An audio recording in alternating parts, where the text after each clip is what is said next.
Hello, welcome back to my YouTube channel day of Jo. ഹനോയിലെത്തി ഞങ്ങൾ നേരെ പോയത് ഇൻസ്റ്റഗ്രാമിലും യൂട്യൂബിലും എല്ലാം ഫേമസ് ആയ ഒരു ടൂറിസ്റ്റ് സ്പോട്ടിലേക്കാണ് ആദ്യത്തെ യാത്ര.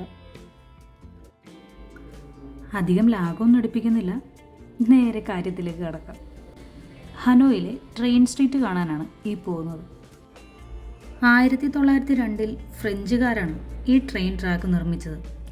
കെട്ടിടങ്ങൾക്ക് നടുവിലൂടെ ഒരു സിംഗിൾ ട്രാക്ക് വഴി ട്രെയിൻ വരുന്ന കാഴ്ചയാണത്.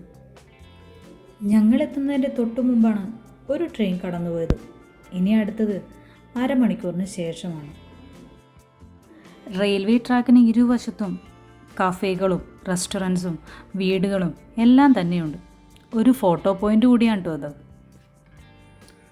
ട്രെയിൻ പോകുന്നത് തൊട്ടരികത്തിരുന്ന് ആസ്വദിക്കണമെങ്കിൽ ഇവിടെയുള്ള കഫേയിൽ നിന്നും എന്തെങ്കിലും ഡ്രിങ്ക്സൊക്കെ ഓർഡർ ചെയ്യണം. എന്നാൽ മാത്രമാണ് ഇവിടെ ഇരുന്ന് ട്രെയിൻ സ്ട്രീറ്റ് കാണാൻ സാധിക്കൂ. ട്രെയിൻ പോകുന്നതിന് സമയക്രമമൊക്കെ ഉണ്ട്. വീക്ക് ഡേയ്സിൽ 4 ട്രെയിനും വീക്കെൻഡിൽ 11 ട്രെയിനുമാണ് പോകുന്നത്. ഈ ട്രെയിൻ സ്ട്രീറ്റ് കാണാൻ വരുന്ന സഞ്ചാരികളുടെ തിരക്ക് മൂലം മുൻപ് ഈ കഫേകളും റെസ്റ്റോറൻറ്റ്സും അടച്ചിടാൻ വിയറ്റ്നാം ഗവൺമെൻറ് തീരുമാനിച്ചു. എന്നാൽ അത് കുറച്ച് നാളത്തേക്ക് മാത്രമേ ഉണ്ടായിരുന്നുള്ളൂ. പിന്നീട് പഴയ പോലെ തന്നെ സഞ്ചാരികൾ കൂടുകയും അടക്കാൻ പറഞ്ഞ കഫേകളും റെസ്റ്റോറൻറ്റ്സും പിന്നീട് തുറക്കുകയും ചെയ്തു. ഈ ട്രെയിൻ സ്ട്രീറ്റ് കാണാൻ വരുന്ന സഞ്ചാരികളുടെ തിരക്ക് മൂലം ഈ ട്രെയിനിൻ്റെ സഞ്ചാരപാത കൂടി മാറ്റേണ്ടി വന്നിട്ടുണ്ട് ഇവിടുത്തെ വിയറ്റ്നാം ഗവൺമെൻറ്റിന്.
അങ്ങനെ ട്രെയിൻ സ്ട്രീറ്റിലെ കാഴ്ചകളൊക്കെ കണ്ട് ആസ്വദിച്ചു.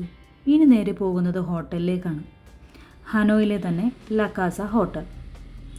ഇന്നത്തെ സ്റ്റേ ലക്കാസ ഹോട്ടലിലാണ്. ഡിന്നർ ഇന്നത്തെ ഒരു ഇന്ത്യൻ റെസ്റ്റോറൻറ്റിൽ നിന്നാണ്. കാരണം എയർപോർട്ടിലെ ഫുഡൊക്കെ ഒരു വഴിയായിരുന്നു. അതിൻ്റെ ക്ഷീണം മാറ്റാൻ കൂടിയാണ് ഇന്ത്യൻ റെസ്റ്റോറൻറ്റ് തിരഞ്ഞെടുത്തത്. പാമ്പിനെ തിന്നുന്ന നാട്ടിൽ ചെന്നാൽ നടുക്കഷ്ണം തിന്നണമെന്നാണ്. എന്നാലും ഇന്ന് ഇന്ത്യൻ ഫുഡ് മതിയെന്ന് എല്ലാവരും കൂടി തീരുമാനിച്ചു. ഇനിയുണ്ടല്ലോ 8 ദിവസം. ഇനി അടുത്ത വീഡിയോയുമായി വരാം. അതുവരെ ബൈ.